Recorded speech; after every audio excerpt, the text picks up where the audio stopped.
Hi, Ron.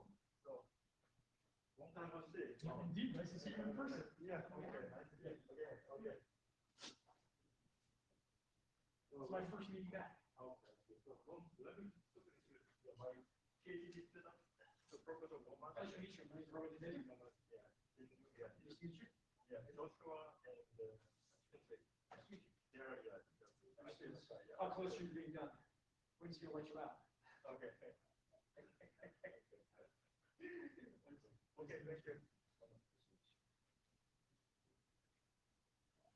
Okay, I think it's 1:30. Does this microphone work? Can people hear me? It doesn't sound like it's broadcasting.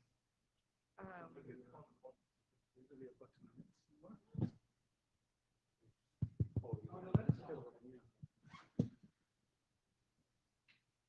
Okay, let's get started.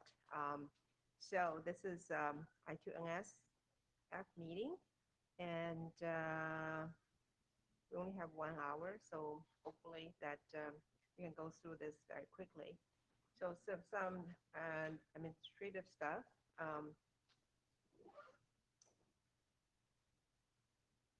Note well, I hope everybody has read it, and it's the second day, so I hope people are not, this is not a stranger to people.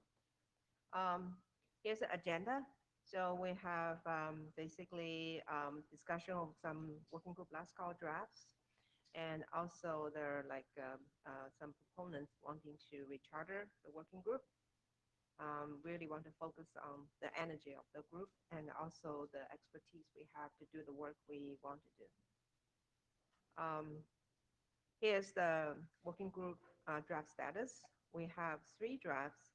Is finish the IESG review, right? So they are on the status of IFC ready queue, but we still miss the ref because we have some normative reference which are now ready. So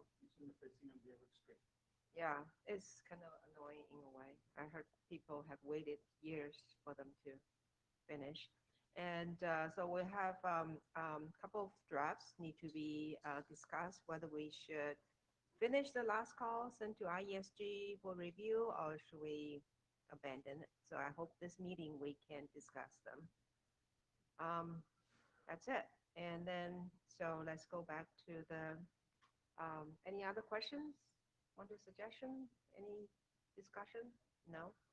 Then let's go to this first thing on the agenda about the consumer interface data model. Okay, so can I take off during my speaking? Is it fine? I think so. Is it fine? Okay, otherwise it's hard, yeah. So hello everyone, welcome to I2NSF session. I'm very excited because we have an on-site meeting 2.5 years, right? So I'm very happy having you guys, especially Roman and our chairman, Job and Linda, and our I2NSF members. So first of all, I briefly report consumer-facing interface and registration interface young data model. So Linda, could you okay, open the slides?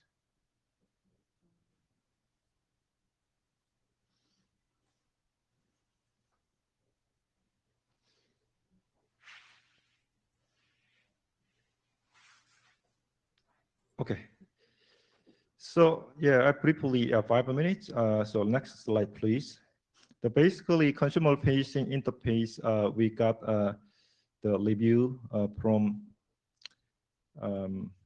some China Mobile, Yingping, and Peng Ning, and Zheng Subak from H3, and also Security Directorate. So basically, this time we synchronize consumer-facing interface with the other NSF facing and capability young model and monitoring because we pass through 3 data young model, through the review and evaluation of ISG.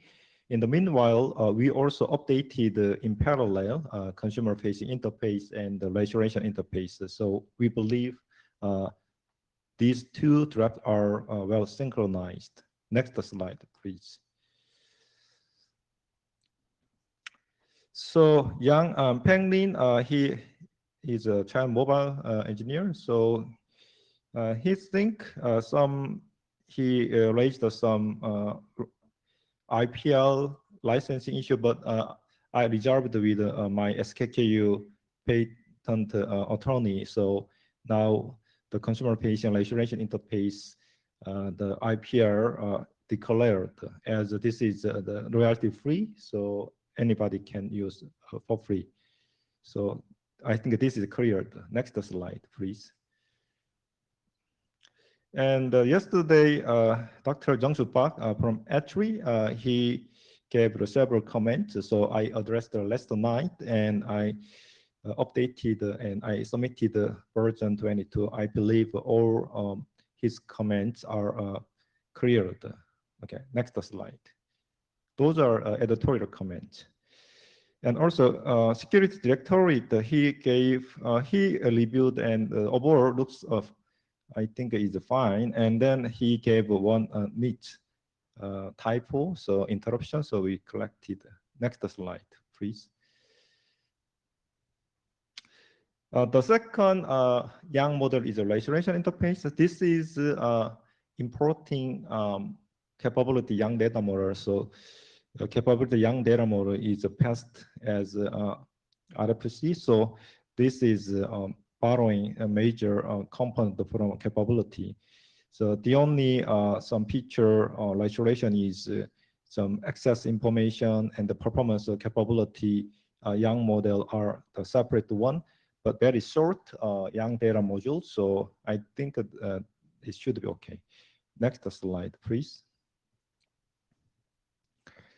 So the same reviewer, Yang Penglin, Mobile China, he also reviewed, he think it looks fine. So he doesn't have any objection for King Rascal.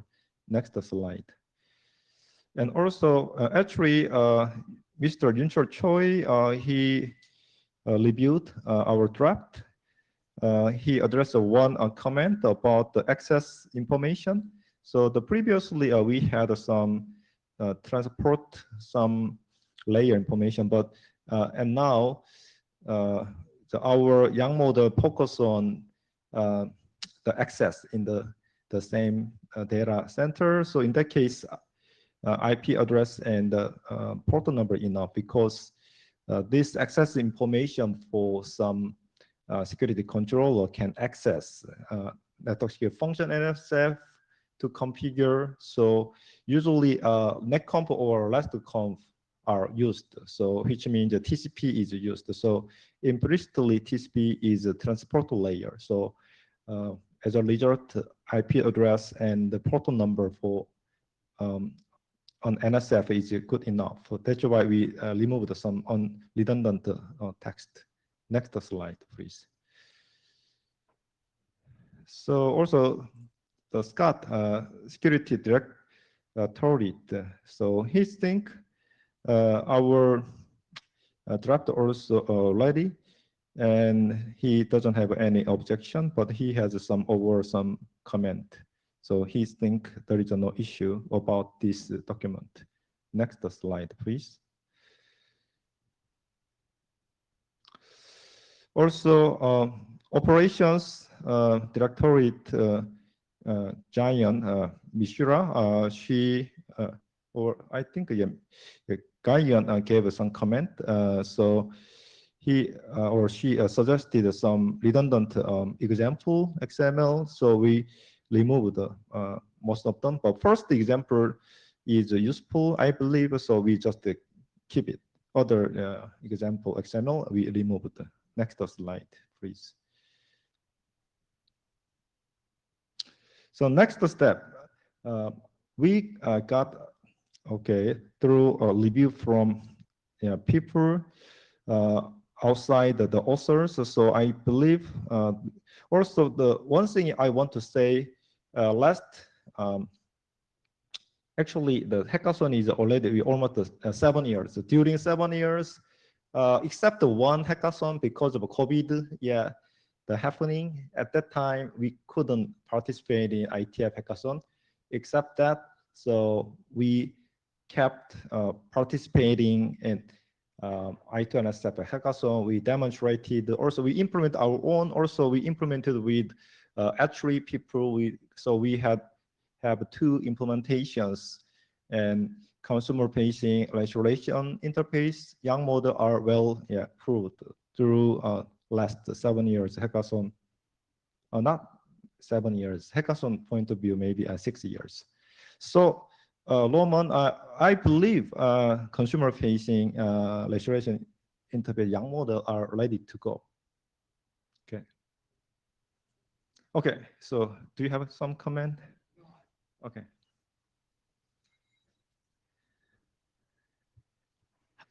Hi, Roman Unity, responsible SEC AD. So just to clarify my understanding, you're saying consumer facing and registration interface is ready to exit the working group. Oh, Is that the so we to done working group direct last call?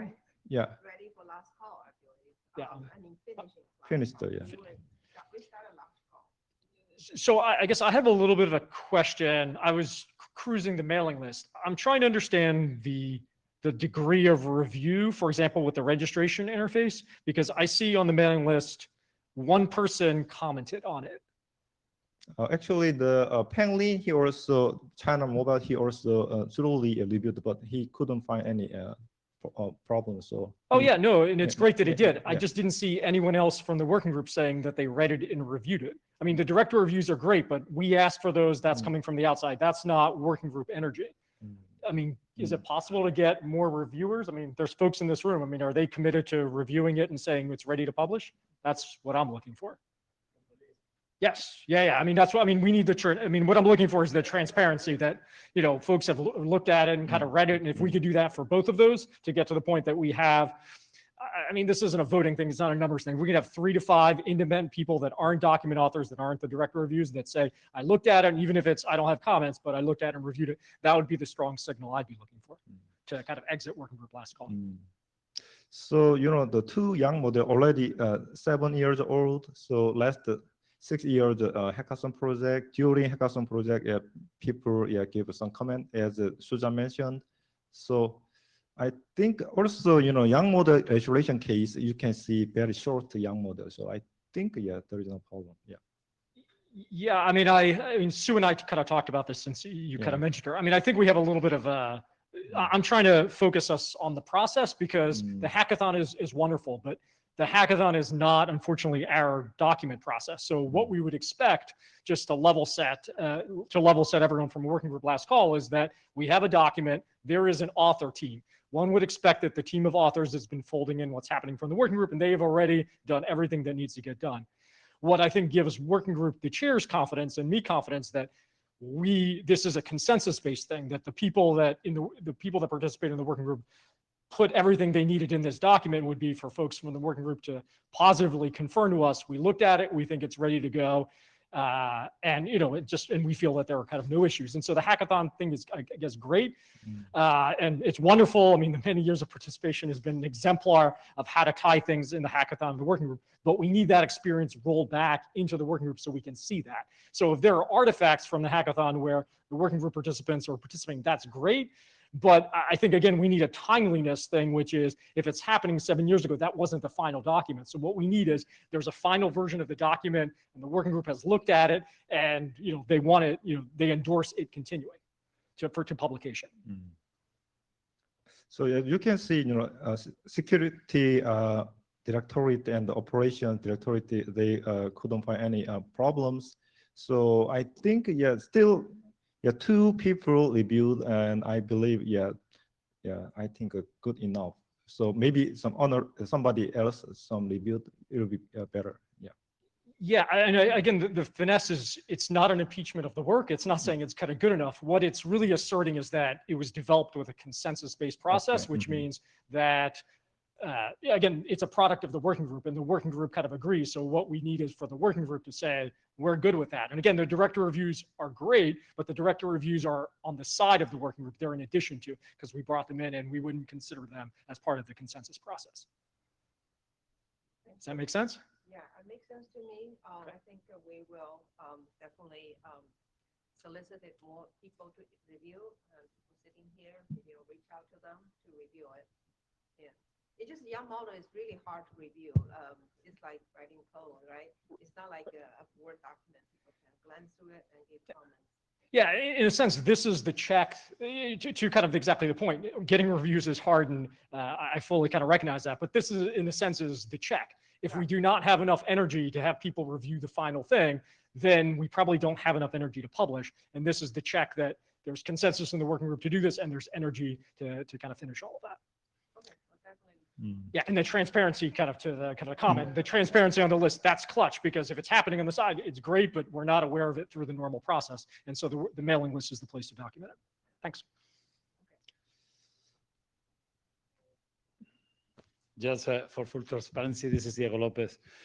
In some cases, I must confess, in my case, that, for example, I have reviewed the document. It seemed okay, and simply you feel like you don't have the time to. I mean, the time. I'm talking the 10 seconds to say, well, it's okay, just because you have other things that distracts you. But that's mea culpa. Yeah, I mean, there's different ways to kind of get to the consensus process, but my concern in measuring that consensus, because that's what the working group chairs are doing, is the only evidence we have is the meetings and the mailing list. And so we don't have, I mean, my assessment, and I think I put this on the mailing list before, my assessment is we haven't met in a while, which again is perfectly fine. Certain working groups have a different tempo. But if you take a look at the working group mailing list from the last 2 years, 3 years, there is no discussion of the documents. It is the document authors, which is great. It is the directorate reviewers, but the working group is entirely silent on all of the edits.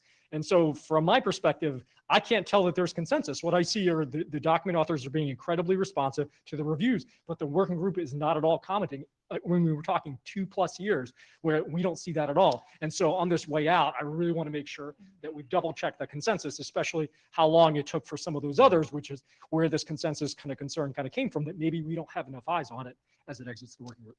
So I want to say one thing to Roman. So the code case Diego mentioned is hard to review. So in the past, the Tom Patch, he slowly review, gave a lot of comments. Last 2 years, so we worked very hard. Actually, we working hard in terms of fixing something. So at that time, working group people, I think it's hard to give some specific. So Tom Patch, also young doctors. So we got a lot of comments. So at moment, maybe somebody else, maybe. Also, we approved using the implementation. So I think, but so if you think we need more comment, maybe we can looking for. So, but Well, So Roman, I find it interesting. I went to this open source gathering today at lunchtime. For many of the extensions in the routing area, they require two-vendor implementations, right? So there's some proposal in BGP, for example. You look at the code and then you run the code. They have test configurations so that if you can run through the test, then you are okay. Because some of the features like can be encoding so nitty-gritty details, like people don't care. Like I know the information, but I don't really care how you arrange the bit. So I wonder if maybe like data model, they should have some kind of testing. Well, we do have young doctors review it, right, and testing to pass through it. Yeah, I mean, I don't know the answer to the general purpose thing, but kind of from my perspective, we have a working group whose only job is to make Yang modules. And so in a sense, I appreciate it's an arcane thing, but if in that case, I mean, if it's an arcane thing, that's what we brought a working group together to do, right? It should be all Yang experts with the domain expertise to kind of model in. If not, then we actually, in fact, do need outside help, which I don't know whether we need, but like what we need is review, which is the Yang experts that gathered in this room need to put eyeballs on it and said, I looked at it and I am comfortable with it, or I have feedback. So it's not so much we need comments as in we need to find issues with the document. I'm not saying that at all. What we need is an assertion of consensus, which is people have looked at it and we're comfortable with it to kind of go. It's about the syntax and the semantics. Right. Okay. Yeah, all of that as well. Yeah, that's right. Thank you. I think that's good.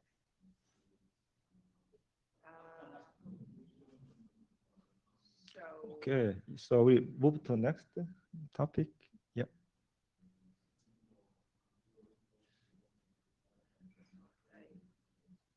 Okay, next one is Um,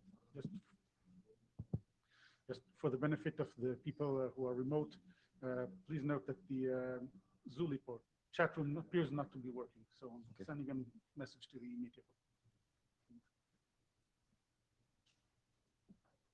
Did you send a help request? You do it. Do you need me to send a help request? Oh, that would be great. Yeah. Hello. My name is Jangyeon Joshua Kim from Sungkyunkwan University in Korea. Let me start my presentation.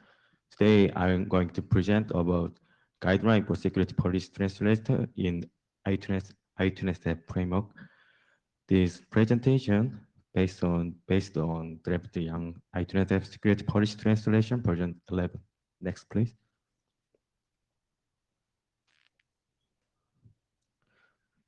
This figure shows CFI and NFI structure in I2NSF framework.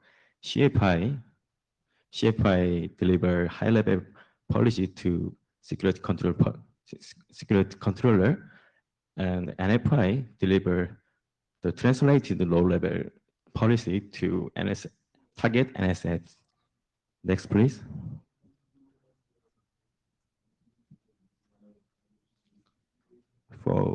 For understanding, let me introduce about the CFI. CFI is required because the web application developed by each vendor need to have standard interface specifying the data types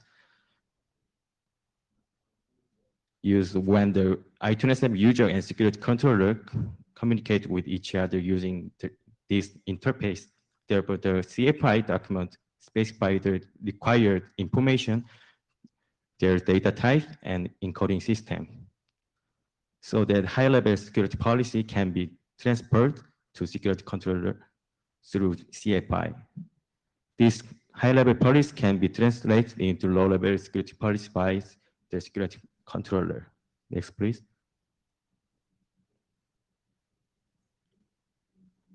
NFI focus on the providing security policy configuration for NSFs as a low-level policy to deploy security service. Security controller deliver the translated low-level policy to NSF according to their respective security capabilities.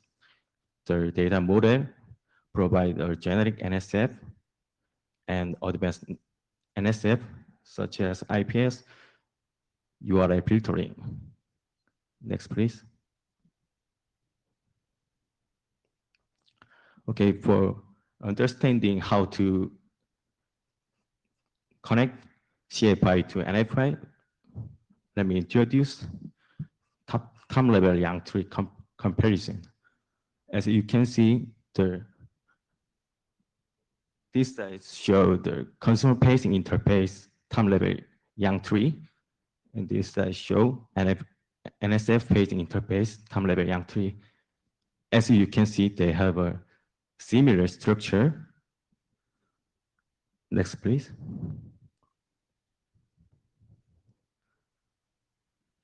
Yeah, this tree is low-level Yang tree comparison.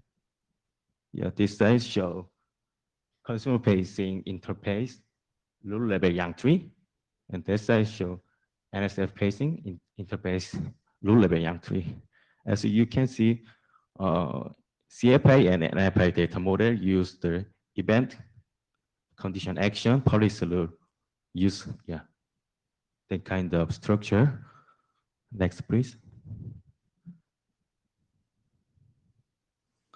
So relationship between CFI and NFI. CFI and NFI have almost one-to-one mapping relation. The Yang tree of CFI and NFI have similar structure based on I2NSF capability Yang data model. With this characteristic, the attribute of CFI Yang module can be mapped to NFI Yang module by deterministic mapping algorithm. That is the Zhang algorithm. The value of the attributes of CFI policy XML file can be converted to those of the attributes of NFI policy XML file by determining finite automata. The value of the attributes of the NFI policy can be constructed into NFI policy XML file by Yang aware tool that is such as Pyang bind. Next, please.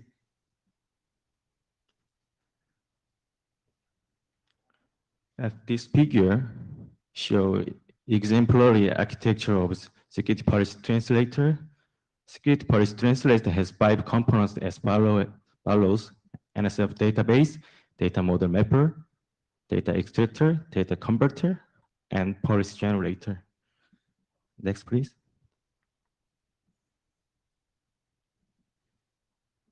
Yeah, okay, this figure shows high-level policy for SNS access blocking. Example, this high-level policy is for the blocking access to the SNS website during office hour. As you can see, the kind of high-level information must change to the low-level policy. Next, please. This figure shows the procedural policy provisioning with NSF. The high-level policy data convert to the low-level policy data in security controller, and then low-level policy delivered to the target NSF according to the capability. Next, please.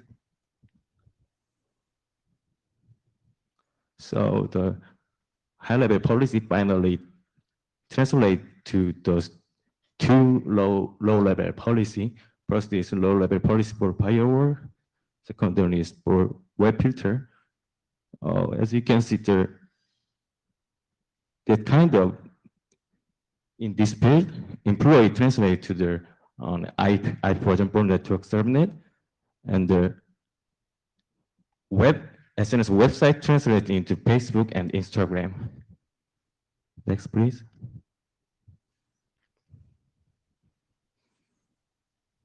For the next step, this draft explains the relationship between CFI and NFI as guideline for security policy translation.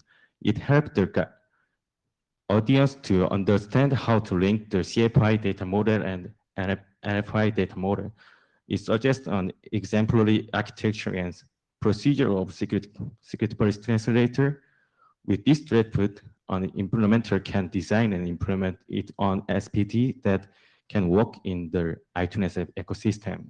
This draft is proposed as a working item in I2NSF literature. Thank you. Thank you for listening.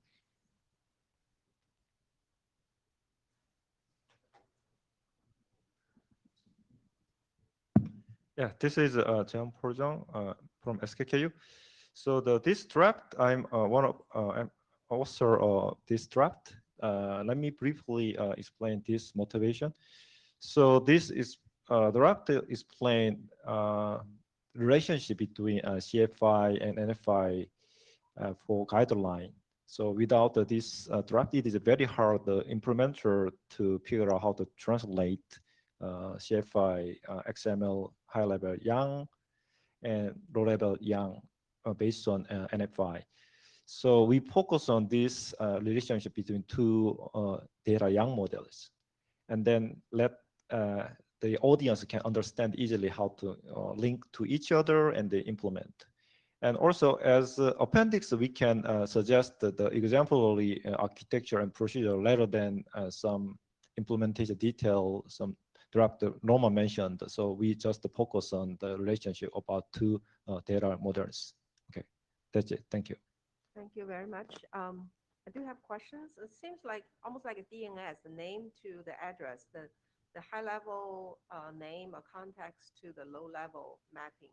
So with that, you will need some kind of external database to rely on, right, to do the translation. So is this showing here? I didn't see it. Like for example, I want the entire group to do something, but this group information has to be represented in some kind of database, right? Right, exactly. So could you show some our architecture? Which page? This page? Wait, page, yeah, 2 page. page number. This is 2, right? Next, yeah.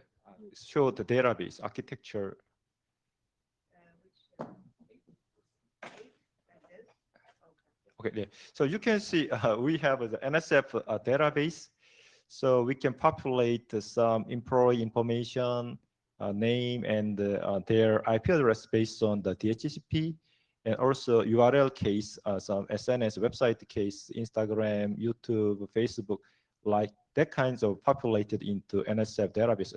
Linda mentioned the DNS database. So we can, so actually the population of that database case are kind of current our consumer facing also we support, as I remember, Patrick, right?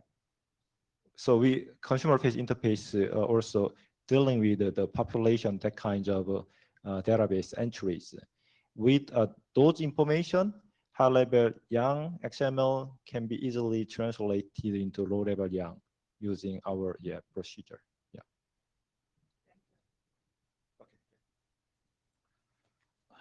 This is Diego Lopez. A few things. I'm glad to see that you're moving the architecture to an exemplary and not such part of the text as good. There are a couple of things regarding, I mean, one is that brings to my mind the discussion today on the with Sue about the levels of detail. Here, probably making some consideration about extensions that can be dynamically added by the translation process would be important, because not necessarily a one-to-one mapping from the consumer face to the NSF facing, probably something possibility of adding extensions that would be more important on the side of the NSF, because the translator has some additional knowledge would be interesting. And another thing is that in the ops group, we are discussing precisely how to establish beyond this correspondence with names, etc., trying to go a little bit beyond in the connection between models and instances of the models. And when you have a model that is related to another model, how do you relate the instances, mapping, again, the same connection that are in the models, mapping them on the instances. This is something that probably we should try to consider. What I will do, because the people that are working on this are well, unless one of the authors of this series of drafts is working with me, I'll put you in contact, because I think there is a potential here to precisely apply this and enhance the translation process.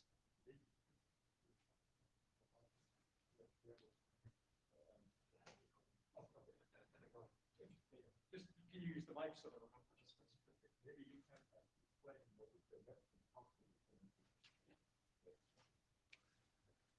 Yeah. Hello, everyone. My name is Patrick from Sungang University. So basically, in our current draft, we are proposing like the relationship, right, between the two data models. We have the high-level policy, which is the CFI, and then we have the low-level policy, which is the NFI. And in these two data models, so in the NFI, we designed it to have more details, right? We have like access control list, which is imported from RFC 8519. And in that, it has like every single headers of packets from layer 2, layer 3, layer 4, and so on.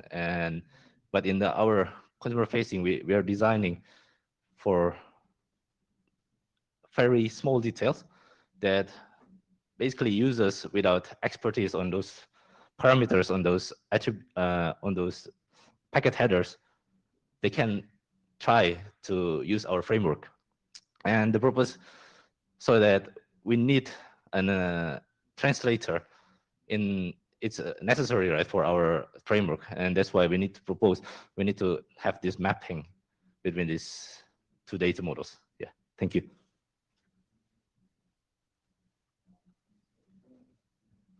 Hi, Roman Danelli, wearing no hat, just as Carnegie Mellon University. I think I have two interrelated kind of questions. how do folks that are using I2NSF now bridging the gap between the two models? And then my related kind of question is that secret sauce of the implementers? I mean, do we need standardization in that mapping?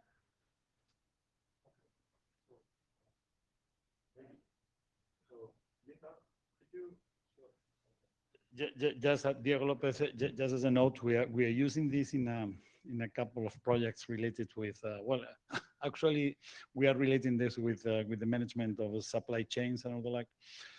And currently what the people that are developing this are doing is using is using a process similar to this, but it's not general because the policies are very much very much reduced and controlled. So they are a set of rules that are quite straightforward. So they are not applying this general case. That as I said before, if we consider here precisely the correspondence between the different instances of the different models and how they are related, and how the extensions could be linked. I think that would make sense. I mean, when we talk about extensions, because it's an important thing that a vendor comes with extensions and how you connect one to the others and how you connect the instances. I think we should or we could explore that space. So one more comment is this draft explained some linkage between two models because almost one-to-one mapping, but not exactly one-to-one mapping. Patrick, mentioned. So certain some detail is missing in consumer-facing interface, such as users group, just the user group, right? Rather than IP version 6, IP version 4 addresses, and so those can be translated using NSF database, can be handled by that. So this document is filling that gap between consumer-facing and NSF-facing interfaces. Without this document, it is very hard to figure out how to link to each other because I'm editor for those data model. I'm well aware of that, but other people no idea. So translator is a very important piece of our I2NSF, and with this one, and the people can easily understand there are young models, and then they can make it. So that is the purpose of this document. Okay. So if I'm kind of to summarize, I guess my question was primarily, I'm not saying that the translation didn't need to happen. I'm asking, why does it has to happen in a standardized way? And you're saying that, is it fair to say that because you could have an ecosystem of different kind of extensions, you need to kind of guide that translation? Because there is heterogeneity, like the models be kind of different, so we need to provide more guidance so we can in fact do the translation? Okay. All right.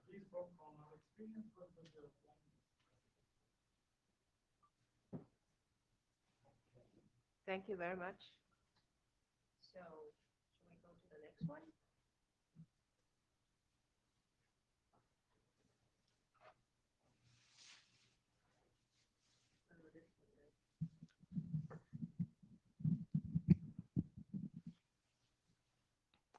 Okay, let me start. Hello, everyone. My name is Patrick Linga. I'm from Sungkyunan University from South Korea. Well, this is actually my first meeting in IETF in person. I've attended online previously. So can you put me on the next slide, please? Yeah. Okay, so basically, I want to talk to you about the new draft that we are proposing, which is previously we called it application interface, and we received a comment that this name can be confusing, and because for that reason, we changed it into analytics analytics interface. That the naming itself is much more clearer, and you can clearly know what's the meaning of analytics interfaces. Okay, next slide, please. So yeah, this is the updated frameworks. Basically, we added a component and another interface. In the previous versions, we called it application. Now, for next slide, please. Yes, now we call it analytics interface. As you can see, it's much more easier to understand that what's the purpose of it instead of saying it's an application, right? Now it's analytics interface. Yeah, next slide, please. Okay, so in here now we added a new component, which is the I2NSF analyzer. This analyzer purpose is we collect monitoring data from those NSFs that's working. They collect all of the important information, all of the data, and try to analyze it. And the analysis, we can use machine learnings or anything, but it's not, well, it's not in the scope of our draft. But basically, we needed some kind of entity that analyze those information, and then we can provide some more useful information from those data. Next slide, please. Okay, so to provide those analytics data, we propose this analytics interface. So this interface is between the security controller and the analyzer. So after the I2NSF analyzer analyze those monitoring data, it will try to provide a new information or reconfigurations, like how to solve what's issue in the current network, right? So we propose this analytics interface so that that analyzer can send information to the security controller. Next slide, please. So yeah, why do we need a I2NSF analytics interface? So as you know, all of our servers networks are running 24/7, and you don't know what's going to happen during the time, right? Anyone can attack your servers, and it can go bad immediately. So it's very important that we have some sort of analyzers that's what's happening in our system right now. So the analyzer can collect those data and those monitoring data, and then we basically try to make sure everything is okay. And then by analyzing those activity and performance, basically we can create a closed loop security control.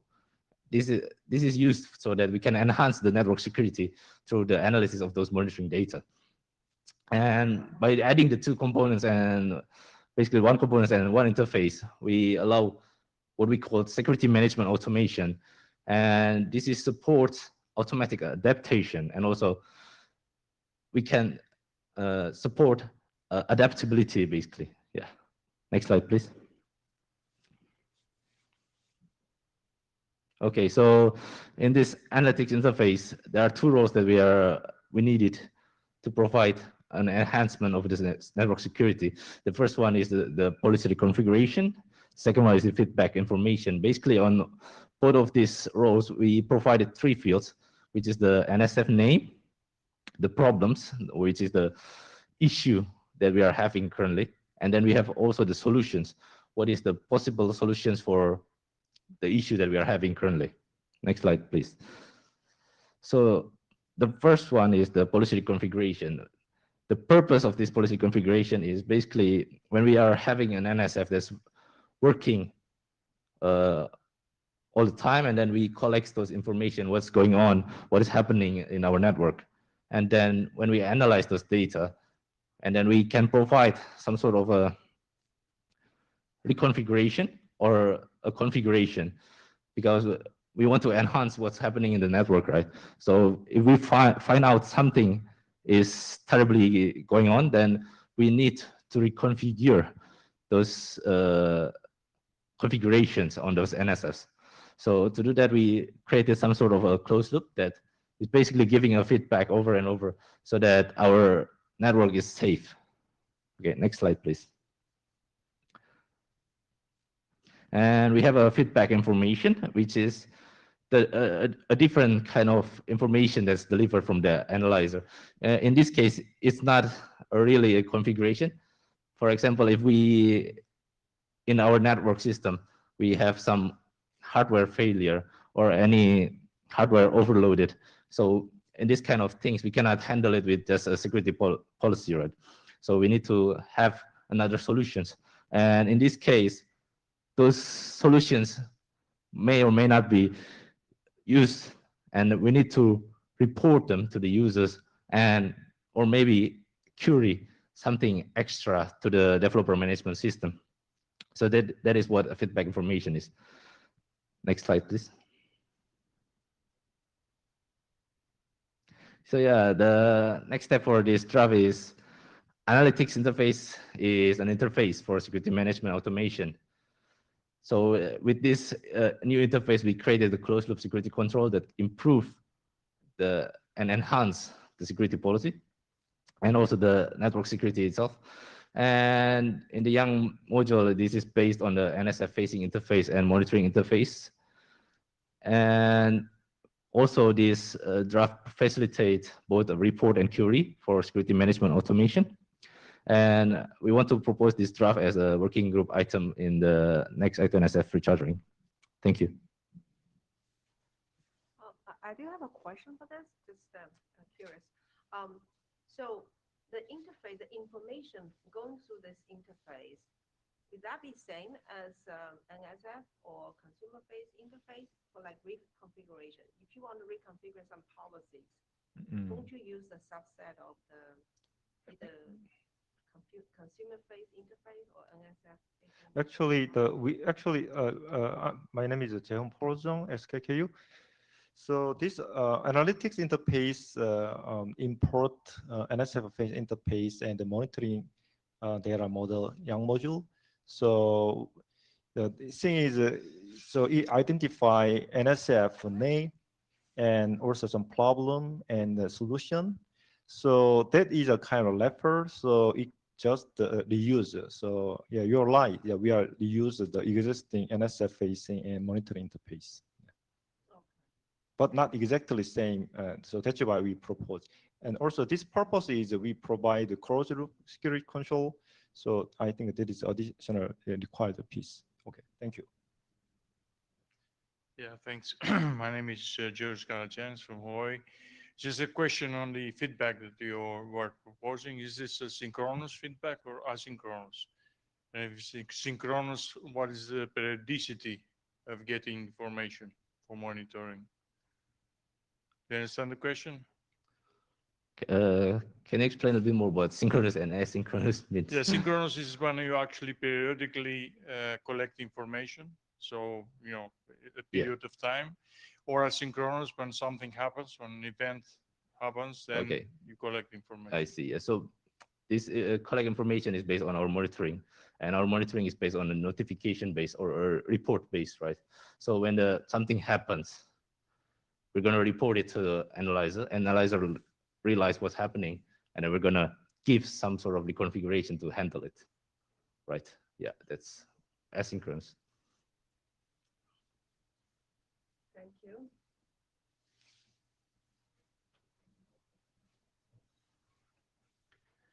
Hi, Roman Danilio, Carnegie Mellon University, no hat. Could you, in the kind of the decomposition of what's in the data model, there was this box of problem and solution. I'm looking in the draft, and I apologize, I didn't read it, so I'm as smart as scrolling through it and kind of looking kind of at your slides. Can you explain kind of a little more about what gets put in that problem and kind of solution? I guess I'm not exactly kind of following given the level of specificity in kind of the data model. It seems kind of high level and selective. Kind of can you talk me through that? So, okay, but we're talking about a problem and a solution. So this problem is basically those monitoring data, right? When for example, in your network, you get some DDoS attack. There is a problem, right? That type is something we call the problem here that we need to be solved.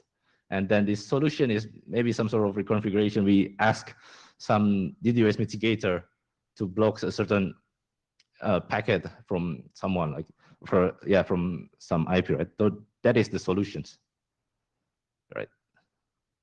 So the problem is just what's going on in the network. The solution is it can be a reconfiguration, or we can require some sort of things here. So yeah, so thanks for that kind of specific example. And since you mentioned a denial of service attack, you would say the problem is I have this attack source address on this port. Yes. And that would be the example of a problem. Okay, thanks. Yeah, thank you. It would be nice if you can add those examples into the draft. I had the same question as Roman. Yeah, actually we have some example, but I didn't put it in the slides. Yeah. Yeah, thank you. Okay, so, So the tutoring, quickly, I will. there's another one. Suja. BGP one. BGP, okay. Suja. Yeah. Sue, are you there? Am I hearable? Yes, yes, we can hear you very well. I'm not hearing you, Linda, so I'm gonna trust that you'll need to tell me if I can't be heard. Someone at the main mic, I can't hear Linda's mic remotely. Okay, I'm gonna go ahead and hope that you all hear me by the chat window. Look, we're trying to finish. Linda, if you can't hear, I'm sorry, Sue, if you can't hear Linda's microphone, I'm speaking from the microphone from the floor. We can hear you loud and clear, so just proceed. Okay, that's great. I couldn't hear Linda's. Could be the connection. I'm in an airport. I'm sorry. Look, guys, the BGP model is trying to finish a few of its last pieces. And we're trying to look at some things that are working. Linda, go to the next slide. Between two BGP peers. So this is the model. And what we have is a secure session container inside of the BGP peers. That would make a lot of sense. The options currently we have are AO, MD5, and IPsec. You can see with the discussion down at the bottom why I need help. I had a long talk with Mahesh and who also chairs NetConf. So here you find that we really need help to find out if we've got the right grouping. Paul has suggested a few things, but this is why. I don't know if we have right now we just put in a string security association name, but I really need to find which group is going to help us with that. Next slide. You notice the other ones have keychains. So one of the things is you want to make sure that you can have a security association, perhaps, I don't know, operationally, people seem to change their security association, some very rarely, but they also want operational state. Okay, so that's my need. What I don't know is if it's I2NSF or if it's IPsec. Go ahead now to Paul's slides that he helped me. This is Paul's suggestion. Go ahead, Linda. Next slide. Why do we need IPsec? You notice that it's within a trusted cloud because many of them are being within the network provider. It could be across a physically secure private link, and it could be across an exchange point, which we'll call an open internet. So the IPsec can be used any of those cases. What's good about it is you really need to have some sort of monitoring. So this is a case where you're seeing I2NSF work in the model I always envisioned, and that's where the I2NSF may be integral parts inside of a larger combinatory box, routers and security devices. Again, this is all sort of, please help. If I'm in the wrong place, send me someplace else. But send me someplace I can get help. Next slide. Paul suggests, and I agree, that it's this building blocks that I2NSF is very useful because we have some of the same things inside of routing places. You have something that's controlling the security, be it MD5 or be it AO using keychains, something that watches it and gets operational state, and then something that is a configuration backend, which is really the development management system, and a user, which in this case oftentimes is the network. You can see that we have multiple gateways, and that the 5G systems will probably grow in that. Next slide, Linda. And again, I'm going to try to be brief. So here's where Paul was suggesting kindly to me that RFC 9061 might be used. That's what I thought initially. I had debates with my co-authors because Mahesh's and Jeff are familiar with the keychains, but we couldn't get to a solid point. So Paul is right. You can either run IKE or IKELess. You need to question, but what I really need a discussion set of partners to ask a whole bunch of questions, and this is a bid. Am I at the right place? I pointed my co-authors at 9061 to begin with, but we ended up with some debate. So next slide, Linda. And then I think I'm done. I need to find out, am I in the right place to ask the question? If we go from there, the question is whether we need to extend it or whether I just don't understand it. And this is another one of those cases where we're pushing at models outside of the routing world because we're not sure how to plug into them, but we don't want to invent our own, right? The idea is you need to glue it to the whole system. So I know that you need to have a discussion, and I'm glad to take it to the list. I just hope that I could get some feedback. And Linda, I'll turn my mic off. Thank you. Okay, so hello, this is Diego. Oh, I see Rafa is there as well. So well, I'll wait. Rafa knows much better than me. No. Go ahead, Neil. Go ahead. No problem. Well, no. Simply, I wanted simply to remark. I think this could be an interesting approach. As long as we get the trust model right. We should not forget is that we're talking about BGP. Wait a second. I'm gonna take them. We're talking about BGP reflectors that are in different domains and that are going to be submitted to a common controller, and that has trust implications because is that the autonomous systems are going to put trust on a common device that is somewhere. And we have to be careful about this. My understanding of RFC 9061 when it was conceived was precisely for highly centralized environments in which enterprises that were willing to connect their branches to central offices or the branches system on them, etc. This is a totally different beast, I would say, because it's and the trust model. We have to understand well the trust model. If we get the trust model right, well, why not? One of the interesting conditions of this is that it would support whatever the kind of bilateral agreements between the different BGP domains. I mean, as long as you have your BGP domain, I have mine, we agree that we trust Paul's controller, we are happy. But again, it can be tricky. The trust model can be very tricky, and we have to think about it. But I must say, I find it appealing. From a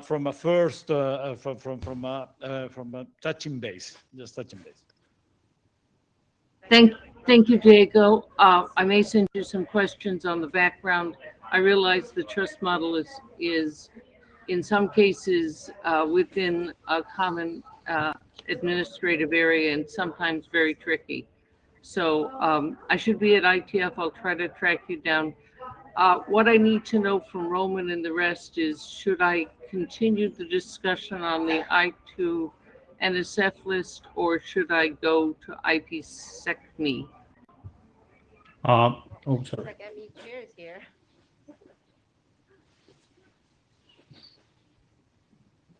I'm sorry, Linda, you were saying? I said, I'm not hearing you, Roman.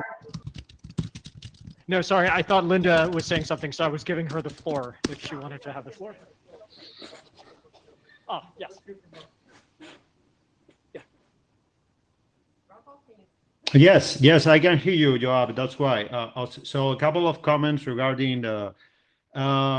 What I can say is I agree with Paul's view about using RFC as it is, because to me, basically we have two NSF, both are BGP routers. That's fine. You can use both models. I don't see at the first sight with any additional detail any need to extend or to change that, because in the end you need to apply a security association between two endpoints, and that's fine. We can use the RFC 9061. Regarding Diego's comment, my opinion there is, if two BGP routers belongs to two different domains, then we are talking about two different security controllers managing two different BGP routers. But then here, what we are saying is we need something for the east-west interface between both security controllers to finally install something in the BGP. But the northbound interface the southbound interface defined in the RFC 9061 can be used directly. That's my opinion, and I agree with Paul's view. This is Diego, Rafa. This is why I was saying you knew much better than me. That's a very good idea. Sorry for nothing. I'm feeling bad for not thinking about that. Well, and that would imply that we would develop an east-west interface for 9061. Well, yeah. Yeah, that's it. But it's something. That's something, an interface between controllers, in my opinion. If both BGP routers are under a different security controller. From security controller, it is likely, Rafael, that they each would have their unique I2NSF function inside of their system. It might be a third case, which I didn't introduce, which is there's a route server, in which case there are three players. But I get the point that the I2NSF server needs to be in the security domain. In the case of the route server, that might be three, but I see the point. I think, Rafael, what I'll do is work through the examples I had done and send them to you, and copy the send them on the list and copy it and make sure that we've got the right concept on that. And if I'm not bugging you guys too much, that would be helpful. Thanks. So Sue, this is Roman Dinado as AD. You asked me kind of a question. So first, we're over time, so we probably need to stop. But kind of quickly, I'm struggling to understand why this would be the appropriate working group to continue doing additional modeling on IPsec or BGP things, given that the one IPsec document we did was already on the bubble of the charter, and I only approved it because for expediency, since we were so far along, and if we were doing it from the beginning, we would not have done it in this working group because it is out of scope for the current charter. So Yavnir, also co-chair of IPsec-ME. The IPsec-ME working group looked at that draft that led to 1961 and rejected it. We didn't want to do it, so that's why it ended up here. So Yoav, I'm sorry, was that and Roman, was that a no? Go find IPsec-ME. Is that the direction? I'm fine with either one. I just want to get the answer. And it's always possible to bring it back to IPsec-ME and ask again, but so far we've never done really IPsec policy. we always assume that it's up to the user to make the configurations match. And defining this east-west model here means that we're somewhere, somehow negotiating between the controllers and coming up with a cohesive policy. And that's a difficult thing that IPsec-ME has never done. Amount of time. Appreciate it. Thank you very much. So we are running out of time. Maybe we can continue on the mailing list about rechartering. Thank you very much. Thank you. Thank you. Thank you. Thank you. Thank